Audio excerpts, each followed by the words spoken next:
میں نے ایک دفعہ ٹی وی کے ایک پروگرام میں مسند فردوس کی ایک روایت پڑھ دی، حوالہ نہیں دیا، تو جن جاہلوں نے روایت نہیں پڑھی ہے حدیث ہی نہیں ہے، حدیث ہی نہیں ہے۔ مسند فردوس کے اندر وہ حدیث موجود ہے، اب بھی موجود ہے، تیسری جلد میں موجود ہے۔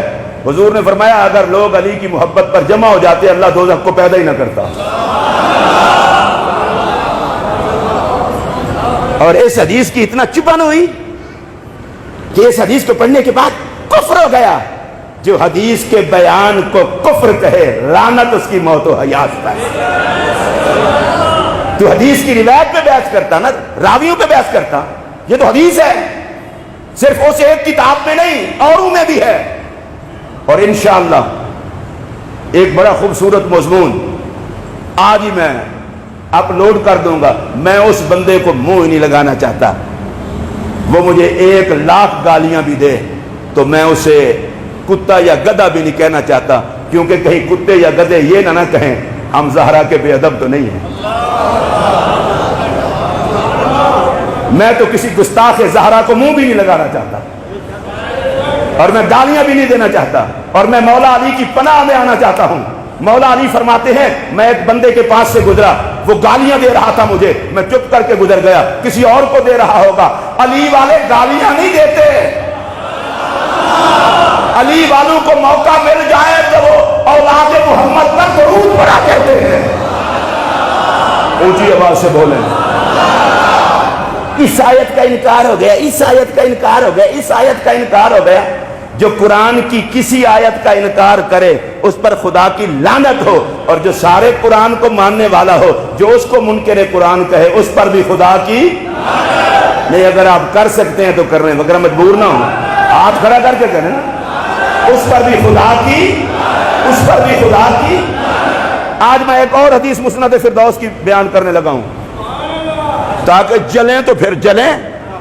نبی پاک علیہ السلام نے فرمایا جس میں 3 بندے 3 آتے ہوں، نہ وہ میرا کچھ لگتا ہے نہ میں اس کا کچھ لگتا ہوں۔ یا رسول اللہ کون کون سی؟ فرمایا علی کا بغض، اہل بیت سے دشمنی، سبحان اللہ اونچی آواز سے، اہل بیت سے دشمنی، اور تیسری چیز جو صرف کلام کو گفتگو کو ایمان سمجھے۔ علی کا بغض ہو، فرمایا نہ میرا کچھ لگتا ہے نہ میں اس کا کچھ لگتا ہوں۔ اہل بیت کا دشمن ہو، نہ میرا کچھ لگتا ہے نہ میں اس کا کچھ لگتا ہوں۔ تو میں یہ بات کہنا چاہتا ہوں کسی ایک بندے کو نہیں، پوری کائنات میں علی سے جلنے والوں، اہل بیت سے جلنے والوں، تمہاری ٹاں ٹاں کاں کاں کچھ نہیں بگاڑ سکتی۔ ہم جیئیں گے بھی علی کے خاطر میں، مریں گے بھی علی کے خاطر میں۔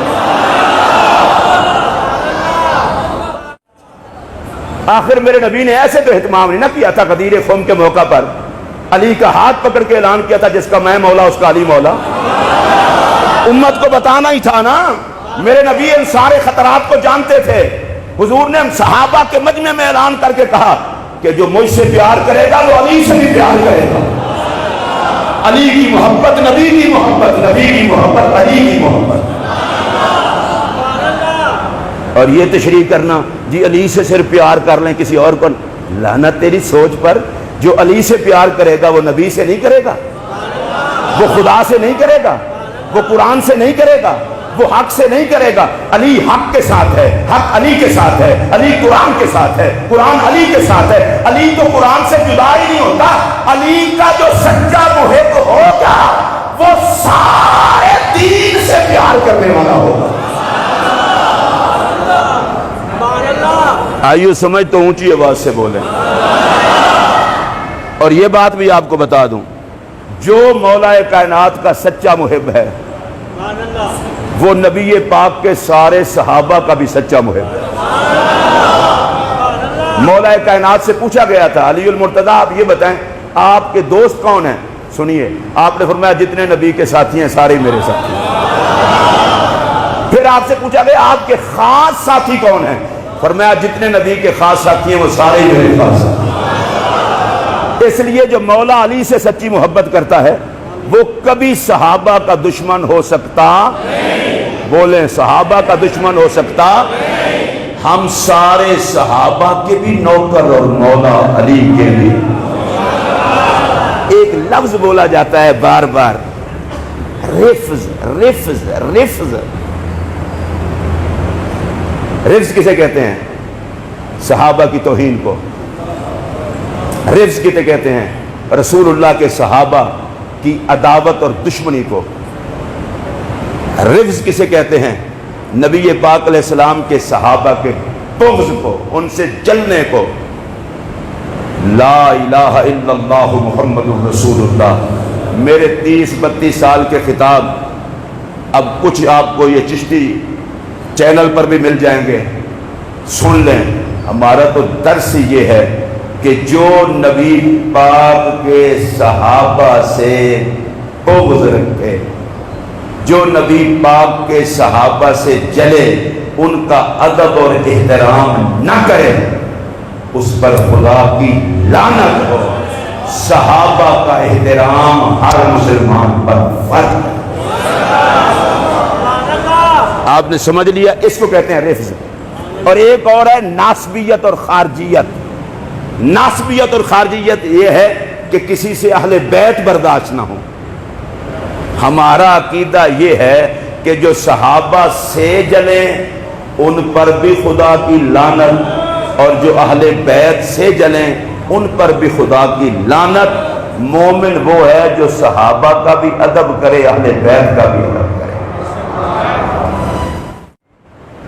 میں نے آپ کو واضح طور پر بتا دیا ہے، صحابہ کا ادب بھی ضروری، اہل بیت کی محبت بھی ضروری۔ صحابہ کی بے ادبی کو رفض کہتے ہیں، اہل بیت سے بے ادبی کو ناسبیت، اہل بیت سے جلنے کو خارجیت کہتے ہیں۔ ہمارا دونوں سے کوئی تعلق نہیں ہے، اور جو اہل بیت کی محبت کی بنا پر ہمیں رافضی کہے، میں اسے صرف اتنا ہی کہتا ہوں کہ خدا کی لعنت ہو تجھ پر۔ اب پتہ چلا کہ سیدہ زہرا کی بے ادبی نے کتنا گھٹیا کر دیا۔ استاد ناراض، پیر خانہ ناراض، سیدوں کو بکواسیں، تو جو ذات زہرا کے لیے حیا کی بولی نہ بولے۔ اور میں نے جو حدیث بیان کی تھی جس پہ بڑا درد اٹھا تھا، وہ مسند فردوس کی 3 جلد میں موجود ہے۔ یہ حدیث بیان کرنا کفر ہے؟ اگر حدیث بیان کرنے کو کفر کہتے ہو تو پھر مجھے بتاؤ، لعنت کا رخ تو تمہاری طرف ہے۔ تمہیں تکلیف حدیث سے نہیں، تکلیف علی سے ہے۔ اور میں چونکہ میری اس بات کو میرے لیے بیان کرنا ضروری ہے، لاہور سے لے کر امریکہ تک، امریکہ سے لے کر یورپ و انگلینڈ اور عرب امارات اور ادھر ادھر چھپے ہوئے سارے اہل بیت کے دشمنوں کو میں صرف ایک ہی پیغام دینا چاہتا ہوں، وہ سارے سن لیں جہاں جہاں بھی ہیں، اور وہ پیغام ہے امام حسن رضا فاضل بریلوی کی زبان میں۔ انہوں نے کہا تھا، اہل بیت پاک سے گستاخیاں بے باقیاں، لعنت اللہ علیکم، دشمنان اہل بیت۔ جتنے اہل بیت کے دشمن ہیں، امام حسن رضا کی بولی میں ہم سے یہ گفٹ قبول فرمائیں، لعنت اللہ علیکم، دشمنان۔ جو نبی کی اہل بیت کے دشمنوں کو کہہ سکتے ہیں وہ بولیں، لعنت اللہ علیکم، دشمنان، لعنت اللہ علیکم، دشمنان، لعنت اللہ علیکم، دشمنان۔ اور آپ سے میں پوچھنا چاہتا ہوں، کیا اس منبر سے صحابہ کی عظمت کی آواز نہیں اٹھتی؟ جو گواہ ہیں وہ بولیں، کیا ازواج مطہرات کی عظمت کی آواز نہیں اٹھتی؟ تو اگر کسی کو یہ تکلیف ہے کہ وہ 50-60 گالیاں بک کے تو مجھے ذکر اہل بیت سے روک لے گا، مجھے اللہ کی عزت کی قسم، زندگی کا آخری سانس بھی ہوگا تو اہل بیت کی محبت کا کام کرتے رہے۔